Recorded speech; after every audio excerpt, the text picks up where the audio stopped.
सोच रहा था कि आज कन्हैया मुझे पिएंगे, पर माँ ने अपना दूध पिला दिया। तो चूल्हे का दूध सोचा मैं जी के क्या करूंगा, मर जाना अच्छा है। तो दूध उफन उफन के आग में आहुति लगा रहा है कि अब जीने से कोई फायदा नहीं, मैं कृष्ण के काम ना आ सका तो जीने का कोई अर्थ नहीं। मानो वो दूध आत्महत्या कर रहा है कि यशोदा ने अपना दूध पिला दिया, अब तो मेरा दूध पिएंगे नहीं कन्हैया।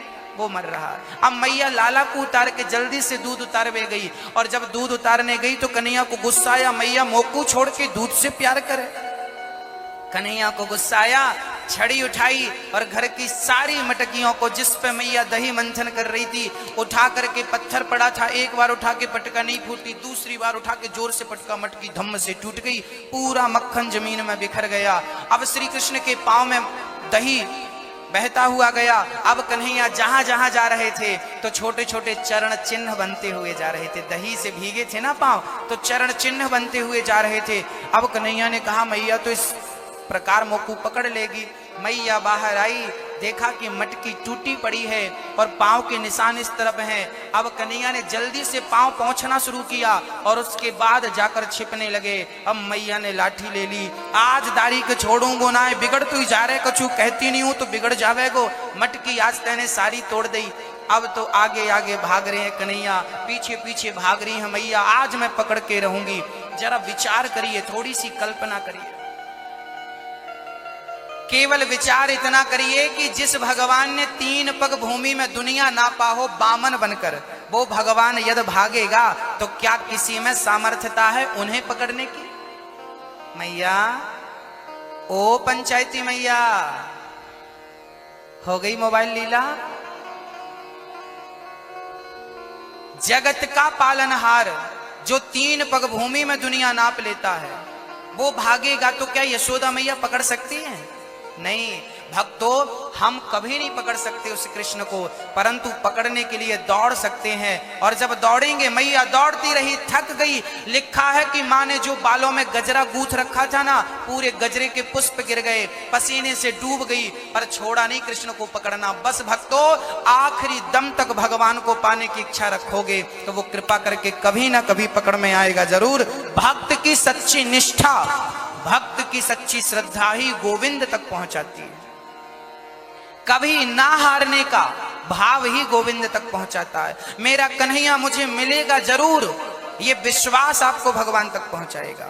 ये विश्वास कभी टूटना नहीं चाहिए। हाँ मेरी मां, ये विश्वास कभी टूटना नहीं चाहिए। कम विश्वास नहीं, ज्यादा विश्वास। अच्छा, आपको पड़ोसियों पे ज्यादा विश्वास है कि अपने बच्चों पर? बच्चों पर ज्यादा विश्वास। बच्चों पर ज्यादा विश्वास है कि पति पर ज्यादा विश्वास? पति पे ज्यादा विश्वास है कि अपने आप पर ज्यादा विश्वास? विश्वास भी कई प्रकार का होता है मेरी मां। विश्वास किसी का इतना होता है, किसी का इतना होता है, किसी का इतना। बच्चों पे पूरा विश्वास है, पति पे पूरा विश्वास है, माँ बाप पर पूरा विश्वास है, पड़ोसियों पर थोड़ा कम विश्वास, दुनिया वालों पे थोड़ा कम विश्वास है। अब मुझे बताइए कि जितना विश्वास आपको आपके बेटे पर है, जितना विश्वास आपको आपके पति पर है, क्या इतना विश्वास मेरे कन्हैया पर आपको है? यदि है अच्छी बात है, नहीं है तो केवल विश्वास बढ़ाइए। विश्वास ही भगवान तक पहुंचा सकता है। विश्वास ही एक रोड है, एक हाईवे है, जो रास्ता आपको सीधे गोविंद के द्वार में जाकर के उतारता है। माँ यशोदा ने लाला को पकड़ा और ऊखल से बांधना चाहा। जानती हो मेरी माँ, 2 अंगुल रस्सी कम पड़ गई। कितनी रस्सी कम पड़ी? बेटा क्या कर रहे हो? हाँ, कहाँ आपकी मम्मी? शांत बैठो बेटा, शोर नहीं करते। अब उधम करोगे तो पीछे भेज देंगे आपको हम। चुपचाप बैठे रहना। मैया जी, माँ यशोदा ना भगवान को बांधने लगी तो 2 अंगुल रस्सी कम पड़ गई। 2 अंगुल। कितनी मेरी माँ? भगवान और भक्त। बताइए आपसे भगवान कितने दूर हैं? कितने दूर हैं? जीवात्मा और परमात्मा में भी मात्र 2 अंगुल की दूरियां हैं, केवल 2 अंगुल। वो 2 अंगुल क्या है? बोले अहमता और ममता, अर्थात अहंकार और मोह। अच्छा एक बात बताओ, आपकी आंखों का काजल जो कि आंखों में लगा है, क्या वो आंखों का काजल आपको दिखाई पड़ता है? मैया जी, ओ मैया पीछे वाली मेरी माँ, आंखों का काजल क्या आपको दिखाई पड़ता है बिना दर्पण के? क्या आप देख सकती हो? जैसे आंखों का काजल आंखों में ही होता है, पर उसे देखने के लिए दर्पण का सहारा चाहिए, ऐसे भगवान आपके अंदर ही है, उसे देखने के लिए सत्संग और भक्ति का सहारा चाहिए।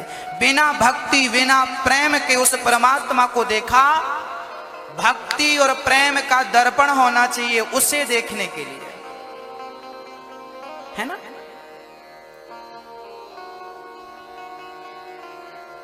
तब देख सकते हो। अहमता और ममता त्याग दो, अर्थात अहंकार और मोह त्याग दो। ये मेरा है और ये मैं ये त्याग दो, फिर देखो भगवान। अच्छा मैया जी एक उदाहरण और बताइए, एक बात और बताइए। देखिए मैं आपके बीच में हूं, आप मुझे देखिए, मैं आपको देख रहा हूं। देख रहे हैं आप देख रहा हूं कि नहीं? मैं आपको देख रहा हूं, अब दिखा नहीं? मैं आपके पास हूं, पर मेरे और आपके बीच में यदि पर्दा आ जाए तो मैं आपसे दूर हो जाता हूं कि नहीं? बस मेरी माँ, जैसे मेरे और आपके बीच में केवल ये पर्दा है जिसके कारण लगता है कि आप मेरे से और मैं आपसे दूर हूं, ऐसे ही जितने करीब आप मेरे से हैं, मैं आपसे हूं, इतने ही करीब भगवान आपके हैं। दूरी क्यों लग रही है? क्योंकि बीच में पर्दा है। कौन सा पर्दा है? माया ने पर्दा डाल रखा है, इसलिए जीवात्मा को परमात्मा दूर नजर आता है। भक्तों, ये पर्दा जिस दिन हट जाएगा, मैं और मेरे का भाव मिट जाएगा, यही पर्दा है। मैं अर्थात अहंकार मिट जाएगा और मेरा अर्थात मोह मिट जाएगा। उस दिन ये पर्दा नष्ट हो जाएगा और पर्दा के नीचे गिरते ही गोविंद की झलक सामने होगी। बस आप वृंदावन जाओ, बिहारी जी के सामने खड़े हो जाओ और आपके बीच में पर्दा आ जाए। बिहारी जी के सामने पर्दा होता कि नहीं? वो पर्दा आ जाए तो आपको गुस्सा आता कि नहीं? बार बार पर्दा आ जाता है। बिहारी जी के दर्शन में ये बाधा है। क्या है ये? बाधा है। मेरी माँ, जैसे बिहारी जी के दर्शन में बिहारी जी का वो पर्दा बाधा है, ऐसे भक्त को भगवान के मिलन में ये माया का पर्दा बाधा है। ये पर्दा आप ही लगाती हो। बिहारी जी पर्दा नहीं लगाते, पुजारी जी, वहां के पुजारी जी ना वो ज्यादा पर्दा लगाते रहते, उनका काम ही यही, उनके लगाते रहते। ऐसे भक्त और भगवान के बीच में ये पर्दा आपने लगा रखा है। कैसे? मेरी माँ, एक वो पर्दा कौन सा है मैं आपको बता रहा हूं बोल के। एक राजा थे, वो राजा बड़े भगत थे। उन्होंने जंगल में एक मंदिर बनवा रखा था, ठाकुर जी का बड़ा प्यारा मंदिर। रोज जाते थे और 4 घंटे तक बैठ के गोविंद का चिंतन करते थे, गोविंद का स्मरण करते थे। इतने भगत थे राजा साहब। एक दिन भगवान प्रत्यक्ष खड़े हो गए। राजन, मैं तेरी सेवा, तेरी भक्ति, तेरे प्यार से बहुत प्रसन्न हूं, बोल क्या चाहता है? राजा ने कहा, प्रभु मैं केवल एक ही कामना लेकर आया हूं, यदि आप मुझे कुछ देना चाहते हैं तो मेरी पूरी प्रजा को आप दर्शन दे करके उनका जीवन धन्य धन्य कर दीजिए, उन्हें कृतार्थ कर दीजिए। भगवान बोले कि भक्ति आपने करी और दर्शन उन्हें कराना चाहते हो जो पतित हैं। राजा बोले कि प्रजा का कल्याण करना राजा का परम धर्म होता है। भगवान ने कहा, यदि आप जिद कर रहे हैं तो मैं आपको कहता हूं कि कल ठीक 10 बजे सुबह आप ठीक 10 बजे कल अपनी प्रजा को लेकर आना। मैं सबको यहीं पर दर्शन देने के लिए चतुर्भुज रूप में मिलूंगा। राजा प्रसन्न चित्त से गांव गया, डिंडोरा पिटवाया। सुनो सुनो, भगवान सबको मिलने के लिए तैयार हैं, कल ठीक 10 बजे। कौन कौन चलेगा? बच्चों से लेके बूढ़ों तक ने हाथ खड़े कर दिए। अब कौन दर्शन नहीं करना चाहेगा बताइए? जैसे फ्री में मिल रहे हैं, सारे लोग सुबह 5 बजे उठ गए, नहा धोकर तैयार हो गए। ढोल नगाड़े कीर्तन भजन, श्री कृष्ण गोविंद हरे मुरारी, हे नाथ नारायण वासुदेव कीर्तन करते सारे लोग गांव से चल पड़े। किसका दर्शन? बोलो मेरी माँ, किसका दर्शन? भगवान का दर्शन करने गए। जैसे ही जंगल में गए, जंगल में जाकर देखा तो पैसों का ढेर लगा था। अब गांव वालों की नियत बिगड़ गई। वो पैसों के ढेर में चढ़ चढ़ के वो पैसा समेटने लगे, भरने लगे झोले में। राजा समझाए, भैया भगवान आगे हैं, झोले में पैसे मत भरो। गांव वाले बोले, प्रभु भगवान से बोलना कि कल आकर के मिले, कल जरूर मिलेंगे हम। गांव वाले बोले, बड़ा ऋण था, बड़ा कर्जा था, आज पैसा देखा, अब छोड़ने वाले नहीं। कुछ समझदार बंधु थे, राजा ने रिक्वेस्ट करी तो नीचे आ गए, चलो भाई भगवान से मिलेंगे। 25 लोग लगभग नीचे आए, पूरे गांव पूरी भीड़ में, हजारों की भीड़ में 25 नीचे उतर गए। नहीं नहीं, हम तो भगवान को पाएंगे। अच्छे लोग थे वो आपकी तरह, नीचे उतर गए। आगे चले तो आगे चांदी का ढेर लगा था। आहा, पैसे छूटे, चांदी कैसे छूटे? कुछ चांदी पे चढ़ गए। राजा ने समझाया तो 15 लोग नीचे उतर गए, 10 चढ़े रहे। आगे चले 100-200 कदम बढ़ाया तो आगे सोने का ढेर। अब उनसे रहा ना गया, उनको लगा कि हम भगवान के भक्त हैं, लगता भगवान ने छप्पर फाड़ के दिया है। सोने के ढेर पे चढ़ गए। अब राजा ने समझा के थक गए, 2 लोग नीचे उतर गए। नहीं नहीं, हम भगवान को। 2 लोग, राजा बोले चलो 2 को ही मिल जाए, कल्याण होगा। 2 को लेके चले। आगे चले तो हीरे का ढेर। अब इनसे रहा ना गया और दोनों बोले कि भगवान से कह देना कि कल जरूर मिलेंगे। अब राजा रोते रोते अकेले चले गए। 10 बज रहे थे। राजा से भगवान ने कहा, क्यों जी, हमने कहा था कि सबको लाना, आप सबको नहीं लाए। राजा रोने लगे। भगवान ने कहा, क्यों रो रहे हो राजन? राजा ने कहा, प्रभु सारे लोग आपका दर्शन करने के लिए ही घर से निकले थे, उलझ कहां गए? रास्ते में सब उलझ गए।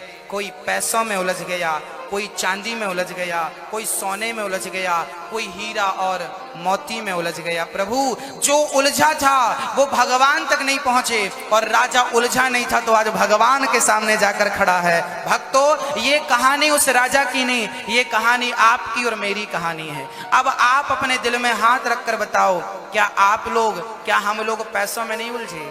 क्या हम लोग सोने चांदी हीरा मोती में नहीं उलझे? वो उलझा हुआ प्राणी और कोई नहीं, आप और हम ही तो हैं। हम उलझे हुए लोग हैं। जितनी लगन हमारी पैसों में लगी है, जितनी लगन हमारी सोना चांदी हीरा मोती में लगी है, जिस दिन इतनी लगन भगवान में लग जाए उसी दिन भगवान प्राप्त हो जाएंगे। भक्तों, बस लगन तो लगे उस प्रकार जिस प्रकार माया से लगी है। बोलो मेरी माँ, आप बताओ, आप में से कितने लोग हैं जो इस ढेर में चढ़े हुए हैं? हाँ, लगभग सभी हैं। शायद कोई बचा हो, जो बचे हो मैं उन्हें प्रणाम करता हूं। सब चढ़े हैं मेरी माँ। और याद रखना, जब तक ये ढेर पर चढ़ी रहोगी ना मेरी माँ, तब तक वो खड़ा है दर्शन देने के लिए। पर खड़ा है, तुम उतरोगे तो मिलेगा, चढ़े रहोगे तो। इसलिए मेरी माँ, देखिए मेरे हाथ में एक हाथ में गुलाब है। ये गुलाब अर्थात भगवान ठाकुर जी मान लो थोड़ी देर के लिए ठाकुर। दूसरे हाथ में पैसा है, ये पैसा है, और ये गुलाब, ये ठाकुर जी माना कि भगवान है। ये एक हाथ में पैसा है, एक हाथ में भगवान। अब मुझे भगवान को पकड़ना है तो पहले क्या करना पड़ेगा? पहले जब मैं छोड़ूंगा तब मैं इसे पकड़ने के योग्य बनूंगा, और जब मैं छोड़ूंगा ही नहीं, पकड़ूंगा कैसे? भक्तों, जब घर परिवार से मोह ममता छोड़ोगे तब तो भगवान को पकड़ पाओगे, तब तो ईश्वर को पा सकते हो। उससे छोड़ते नहीं, ये पकड़ में आता नहीं। आपने जबरदस्ती पकड़ रखा है। बोलो मेरी मां, आपने जबरदस्ती, ये मेरा बेटा है, ये मेरी बिटिया है, ये मेरा पति है, ये मेरा फलाना, ये मेरा पैसा है, ये मेरी कौड़ी है, ये मेरा, जबरदस्ती पकड़ रखा। क्यों पकड़ रखा आपने इतना ज्यादा? पकड़ने में सुख नहीं है मेरी मां। एक काम करो, एक हाथ से अपना दूसरा हाथ पकड़ो, ऐसे कस के जोर से। मेरी मां, ओ आलसी मैया, पकड़ो पकड़ो कस के और जोर लगा के, और पकड़ो जोर से भैया, हाथ ऊपर सबके, और जोर से पकड़ना, पकड़ो और जोर से, और कस के दबाइए, दबाइए और कस के दबाइए। अब छोड़ दीजिए। अब बताइए, पकड़ने में अच्छा लग रहा था कि अभी छोड़ने में अच्छा लग रहा है? हाँ जी, वही तो हम कह रहे हैं कि संसार को पकड़ने में सुख नहीं है, संसार को छोड़ देने में सुख है। ये संसार जिस दिन छोड़ देंगे अपार सुख की अनुभूति होगी, और वो सुख होगा आनंद, और वो आनंद होगा कृष्ण। कृष्ण की प्राप्ति उसी दिन होगी जिस दिन आप संसार को आहिस्ता आहिस्ता छोड़ना शुरू कर देंगे। आपने पकड़ना स्टार्ट किया, पकड़ रहे हैं, जबरदस्ती पकड़ रहे हैं। अच्छा, आप लोग चिंता करते हैं बच्चों की, महाराज जी हमें बच्चे की चिंता है, बिटिया की चिंता है, परिवार की चिंता है। अच्छा एक बात बताओ, आपके चिंता करने से क्या आपकी चिंता मिटती है? हाँ या ना? बहुत ध्यान से सुनना, बस थोड़ी देर में आरती करेंगे, सबको ही जाना है घर, पर ज्ञान की चर्चा जरा सुनते सुनते जाइएगा, अच्छा लगेगा आपको, हल्का हल्का लगेगा। जरा ये बताइए, आपके चिंता करने से क्या आपकी चिंता, टेंशन कम होती है, समाप्त होती है, कुछ अच्छा होता है?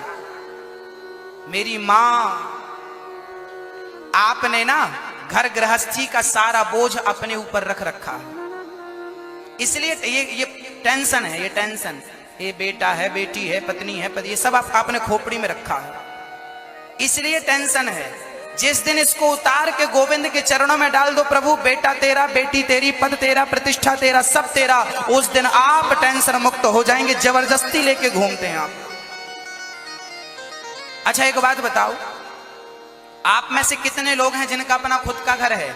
जो किराए से रह रहे हैं दिल्ली में, मैं उनसे नहीं बात कर रहा हूं अभी, उनसे थोड़ी देर से बात करूंगा। जिनके अपने घर हैं हाथ उठाओ।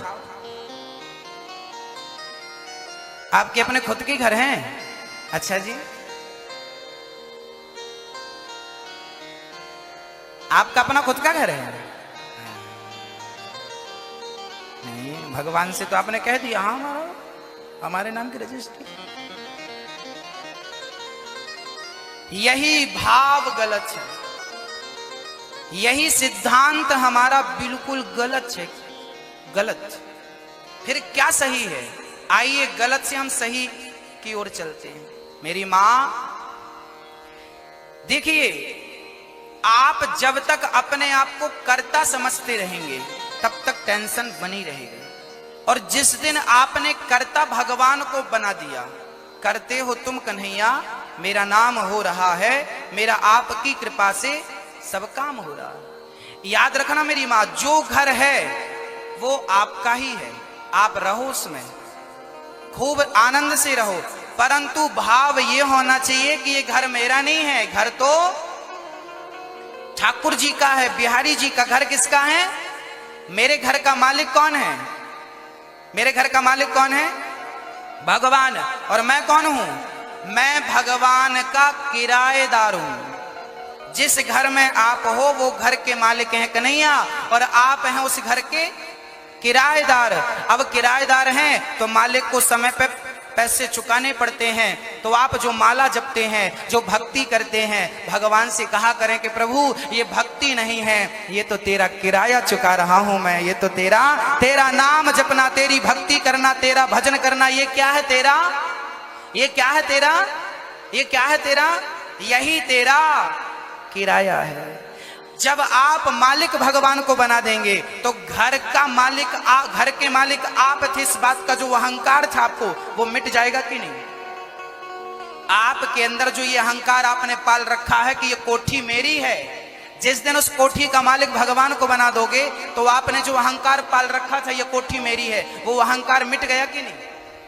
याद रखना मेरी मां, अहंकार उस दिन मिट जाएगा जिस दिन आप अपना करता धरता गोविंद को बना देंगे, सौंप देंगे सब कुछ भगवान को। और नहीं सौंपेंगे, हाथ में लेके घूमेंगे, तो आप अहंकार कभी मिटा नहीं सकते। एक छोटी सी दृष्टि में आपको देता हूं, बड़ी अद्भुत, बहुत ध्यान से सुनिएगा। आपके अड़ोस पड़ोस में बैंक होंगी, आपने बैंक तो देखे हैं, बैंक में जो मैनेजर होता है, वो मैनेजर सारा काम बैंक का संभालता है, पूरा बायोडाटा रखता है, सब कुछ करता है। किसको लोन देना है, किसको नहीं देना, उसकी जिम्मेदारी है। क्या करना है, क्या नहीं करना, उसकी जिम्मेदारी है। अब बताइए कि वो बैंक का मैनेजर होकर भी क्या ये बात मानता है कि ये बैंक मेरी है? क्या वो कभी कहता है कि मैं इसका मालिक हूं? बैंक का मैनेजर, उसके अंडर में बैंक होती है, परंतु वो ये नहीं कह सकता कि मैं इसका मालिक हूं। वो क्या है? उस बैंक का कर्मचारी है। वो बैंक का क्या है मेरी माँ? जोर से बोलना, कौन है वो? वो बैंक का कर्मचारी है। ऐसे ही आपका जो घर है, बेटी आपकी नहीं है, भगवान की। बेटा भगवान का, पत्नी भगवान की, पति भगवान का, पद भगवान का, दुकान भगवान की, काम धाम पैसा सब कन्हैया तेरा है। तो तुम कौन हो? हम तो कन्हैया तेरे कर्मचारी हैं, तेरी सेवा में लगे हैं। तूने जो जिम्मेदारी दे रखी है, ये बेटा मेरा है, ये बेटा है, ये बेटे को पढ़ाना लिखाना, पांव पे खड़ा करना, ये जिम्मेदारी है तुम्हारी। अब तुम मानने लगो ये बेटा मेरा है, ये गलती है। बेटा तुम्हारा नहीं है, तुम्हारा होता तो तुम बांध के रखती अपने पास। जब उसकी मर्जी होती है ले लेता है वो। आपका था तो आप रोक लेती ना। बोलो, इसका अर्थ है कि आपका है नहीं, जबरदस्ती आपने दावा। अब देखिए ये मंदिर का प्रांगण, कितनी खाली जगह, करोड़ों की संपत्ति, अब अपने काम करते हैं, दावा ठोकते हैं ये जगह हमारी है। आपके आसपास ना कहीं प्लॉट पड़ा हो, कोई खाली घर हो, आप घुस जाना और दावा ठोक देना घर मेरा, हम तो खाली नहीं करेंगे, हमारा घर। कैसा होता है? कैसा करना उचित है? आप ऐसे ही करते हो। ये बेटा मिल गया तो छोड़ने का नाम नहीं लेते आप, बिटिया मिल गई छोड़ने का नाम नहीं लेते आप। और कोई छोड़ के चला जाए तो रोते हैं, भगवान फलाना मर गया, फलाना मर गया। अरे मर गया, तुम्हारा था क्या? जिसका था उसके घर चला गया, रोते तुम क्यों हो भाई? आपकी गलती कहां हो गई? गलती यहां हो गई जो आपका था ही नहीं, आपने उसे अपना। दिल में हाथ रख के बोलना जरा आप सभी लोग, क्या बेटा आपका है? जो बेटा आपके पास है, जिसको आपने पैदा किया है, दिल में हाथ रख के बताओ क्या वो आपका है? और इसकी गारंटी दे सकते हैं कि वो जीवन भर आपका रहेगा। बहू आएगी लेके भाग जाएगा, देखेगा नहीं कि तुम प्यासी हो कि भूखी हो। गारंटी दे सकते हैं आप लोग? मेरी मां, जो आपका है सब कुछ गोविंद के चरणों में डाल दो। प्रभु मेरा कुछ नहीं है। इससे क्या होगा? जो आपके अंदर अहंकार था मालिक बनने का, वो समाप्त हो जाएगा। संपत्ति सब रघुपति के आही। यहां तक कि कन्हैया, बेटे की क्या कहूं, बिटिया की क्या कहूं, पत्नी पति दौलत की क्या कहूं, ये शरीर जो है, ये अनिरुद्धाचार्य जो बोल रहा है ना, ये वाणी भी मेरी नहीं है। वो कन्हैया चाहे तो अभी मुझे गूंगा कर सकता है, वो चाहे तो मुझे बहरा कर सकता है, वो चाहे तो मुझे लंगड़ा कर सकता है। मेरी माँ, मैं चल रहा हूं तो अपनी ताकत से नहीं, मैं बोल रहा हूं अपनी ताकत से नहीं। आप लोग अपनी ताकत से बोलते होंगे, चलते होंगे, पर मुझे विश्वास है कि मैं बोलता और चलता और खाता पीता हूं तो अपनी ताकत से नहीं, इसके पीछे मेरे गोविंद की कृपा होती है। नहीं मैं जीरो हूं, शून्य हूं, मेरी कोई हैसियत नहीं, कोई औकात नहीं है मेरी। अच्छा आप लोग सभी अपने हाथ की एक उंगली उठाओ, दाहिना हाथ उठाओ, ऐसे उठाओ और उंगली हिलाओ ऐसे ऐसे। मैया सभी लोग कंजूसी ना करें कोई। उंगली अब हिला दी, अब नीचे कर लो। अब एक बात बताओ, ये उंगली आपने हिलाई? क्या आपने हिलाई? क्या अपनी मर्जी से हिलाई? अब आप कहेंगे हाँ गुरुजी हमारी मर्जी से उंगली हिली। यदि आपकी मर्जी से उंगली हिलती है तो जो बीमार पड़ जाते हैं, लकवा मार जाता है, एक अंग बिल्कुल काम नहीं करता, वो भी तो चाहते हैं कि मेरी उंगली हिले। क्या उनकी उंगली हिलती है? बताइए, जिनको लकवा मार जाता है, जो बीमार पड़ जाते हैं, जिनको गंभीर बीमारियां हो जाती हैं, बताइए क्या वो अपनी एक उंगली हिला पाते हैं? मेरी माँ, हाँ या ना जवाब चाहिए, हाँ या ना। यदि उंगली आपकी मर्जी से हिल रही है तो आखिरी सांस तक हिलती रहनी चाहिए ना। बुढ़ापे में कभी कभी उंगलियां हिलना डुलना बंद हो जाती हैं मेरी माँ। इसका सीधा अर्थ है कि मेरी इच्छा से मैं उंगली भी नहीं हिला सकता, मेरा गोविंद चाह रहा है इसलिए मेरी उंगली हिल रही है। मेरी उंगली हिल रही है, ये भी गोविंद की कृपा है, इसलिए उसकी कृपा का अनुभव करना सीखो। हर जगह उसकी कृपा का क्या करो मेरी माँ। और कई बार आप लोग ये जो वहम पाल रखती हो ना मेरी माँ, मेरे बाद क्या होगा, दिल्ली के कई सज्जन ये अहंकार पाल लेते हैं, मेरे बाद क्या होगा, मेरे बाद क्या होगा। आप लोग कई बार सोचते हैं ना मेरे बाद क्या होगा। आप जाओ आनंद से, सब बढ़िया होगा, किसी के बिना कोई रुका काम। दादाजी लोग मरने टाइम पे ना बड़ी चिंतित रहते, मेरे बाद क्या होगा। ठीक होगा, तुम मरो आराम से, तुम्हारे मरने के बाद भी यहां खिचड़ी बनेगी। तुम्हारे बाप दादे सब मर गए, आपका किसी का काम रुका? बोलो मेरी मां, कड़वी सच्चाई बोल रहा हूं। आपके दादा परदादा सब मर गए, क्या आपका कोई काम रुका? और आप और मैं मर जाएंगे तो क्या कोई काम रुकेगा? ये जो अहंकार हमने पाल रखा है, मेरे बाद क्या होगा, ठीक होगा, जा तू आराम से। मरता भी नहीं शांति से, बोझ लिए घूमता रहता। आनंद से जिंदगी जीना चाहिए मेरी माँ। जो जिंदगी है, जो श्वास है, गोविंद की दी श्वासें हैं, गोविंद की सेवा में लगानी चाहिए। कन्हैया सब कुछ तेरा है, सब कुछ तेरा है, बोलो सब कुछ तेरा है, बोलो सब कुछ तेरा है, सब कुछ तेरा है। बस एक कन्हैया तू है जो सिर्फ मेरा है, जो सिर्फ मेरा है, सिर्फ मेरा। कभी ना कहना कि ये मेरा है, ये मेरा, ये तन भी तुम्हारा नहीं है। अहंकार करते हो तो करते रहो, हमें नहीं लेना देना कुछ। कहते रहो कि ये बिटिया, ये बेटा, सब कहते रहो, हमें क्या करना। भगवान श्री कृष्ण को मानी उखल से बांधा है, 2 उंगल रस्सी कम पड़ी, कृपा करी भगवान ने, और मैया ने, मां यशोदा ने गोविंद को बांध लिया। एक छोटी सी चर्चा मुझे स्मरण आ गई, हमारी हैसियत कितनी है।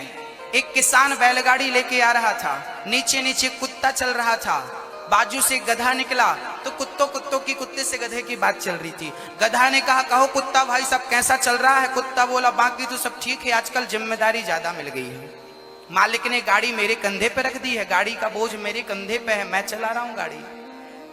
गधा बोला, यार मैं इतना भी गधा नहीं हूं कि तेरी बात मान लूं, गाड़ी तू नहीं चला रहा है, गाड़ी बैल चला रहे हैं, तू नीचे नीचे चल रहा है। कुत्ते ने कहा, कर दी ना गधों वाली बात, अरे गाड़ी मैं चला रहा हूं, ये कुत्ता, ये बैल मेरे बॉडीगार्ड है। मैं आपसे छोटा सा प्रश्न करता हूं, बताइए गाड़ी बैल चला रहे थे या कुत्ता चला रहा था? कौन? जोर से कौन? गाड़ी चलाने वाले बैल ही थे, ये कुत्ता जबरदस्ती अहंकार कर रहा था, मैं चला रहा हूं। मैं बुरा ना मानो तो एक बात कहूं, वो कुत्ता और कोई नहीं। कौन है? नहीं साहब, आप पढ़े लिखे लोगों को मैं ऐसी गंदी बात कहूंगा, पाप लगेगा मुझे। हाँ जी, मेरी माँ जैसे गाड़ी बैल ही चला रहे थे, वो कुत्ता बस अहंकार मैं चला रहा हूं, ऐसे ही सबकी गाड़ी, जिंदगी की गाड़ी, सबकी गाड़ी कन्हैया चलाता है। हम बस उस कुत्ते की तरफ केवल अहंकार करते हैं, मैं कर रहा हूं, मैंने ये किया, मैंने वो किया। कोई कुछ नहीं करता, सब कुछ राम कीन चाहे सो होई, जो वो चाहेगा वो होगा। मेरे चाहने से कुछ होना होता तो मैं गलत क्यों चाहता किसी के बारे में? फिर भी तो होता है ना, आपके साथ कभी कभी गलत होता है, आपके परिवार में गलत होता है। यदि आपके चाहने से सब कुछ होता है तो क्यों हो रहा है भाई गलत? इसका मतलब है कि आपके चाहने से कुछ नहीं हो रहा है, ईश्वर के चाहने से सब चल रहा है। तुम निमित्त हो, जिंदगी अपनी आराम से जियो, अहंकारी बन के नहीं, प्रेमी बनकर जियो। माँ ने उखल से बांधा, कन्हैया ने उखल टेढ़ा किया। भगवान, 2 पेड़ लगे थे यमलार्जुन के बीच से निकले, उखल फंस गया, हल्की सी ठोकर लगाई, दोनों वृक्ष धड़ाम से गिर पड़े और दोनों वृक्ष गिरे। 2 पुरुष निकले, भगवान की स्तुति करने लगे। वाणी गुणानु कथने श्रवणौ कथायाम, हस्तौ च कर्मसु मनस्तव पादयोर्नः। चरणों में गिर पड़े, भगवान मेरी रक्षा करो, मैं श्रापवश वृक्ष बना था, आज आपकी कृपा से मेरा उद्धार हो गया। भगवान ने उद्धार किया। नंद बाबा लेके भगवान को चले गए, सुखिया पर भगवान ने कृपा की है। और भगवान जब गए हैं वृंदावन चले गए गोकुल से, और वहां जब पहुंचे तो भगवान ने बगुला का, बकासुर का उद्धार किया, अघासुर का उद्धार किया। बस थोड़ी सी चर्चा करके आरती गोवर्धन की पूजा करते हैं, 5 मिनट लगेगा। अब अघासुर को मार करके सारे व्रजवासी यमुना के पुलिन तट पर, मैया ओ मैया जा रही हो, टाटा कलाना। हाँ, बस आरती कर रहे हैं, अब प्रसाद लेकर ही जाना। और सारे ब्रजवासी प्रेम पूर्वक भगवान को भोग लगा रहे थे। अच्छा, भगवान को भोग लगाए बिना कभी अन्न ग्रहण नहीं करना चाहिए, है ना मेरी माँ? आप लोग जो भी बनाती हो ना, दाल चावल सब्जी रोटी खीर पूड़ी पुलाव रसमलाई, जो भी बनाती हो, सबसे पहले सब में तुलसी डालना जरूरी है। तुलसी डालने के बाद एक थाली निकालो, एक थाली में दाल चावल सब्जी रोटी सब डालो, तुलसी का पत्ता डालो और भगवान को ना प्यार से खिलाना चाहिए। केवल रखने से काम नहीं बनता, ऐसे दाल खिलाओ, दाल चावल खिलाओ, रोटियां खिलाओ, सब खिलाना चाहिए।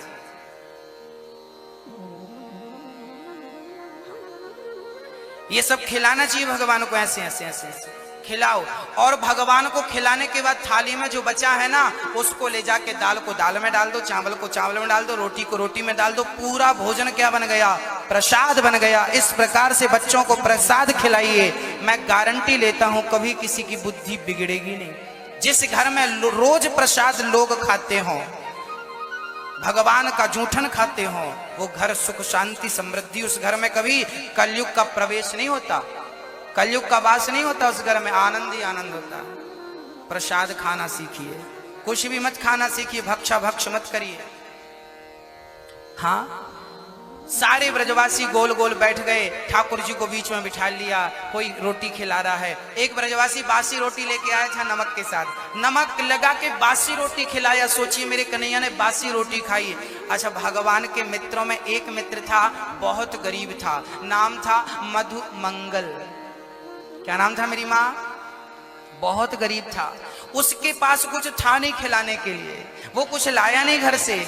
आज उसकी भावना को भगवान समझ गए कि वो मुझे खिलाना तो चाहता है पर कुछ लाया नहीं। अब मंगल से भगवान ने कहा, मंगल मेरे लिए कुछ लेकर के आ। मंगल दौड़ा दौड़ा घर गया। माँ माँ माँ माँ, क्या हुई? क्या हुआ बेटा? माँ ने कहा, क्या हुआ?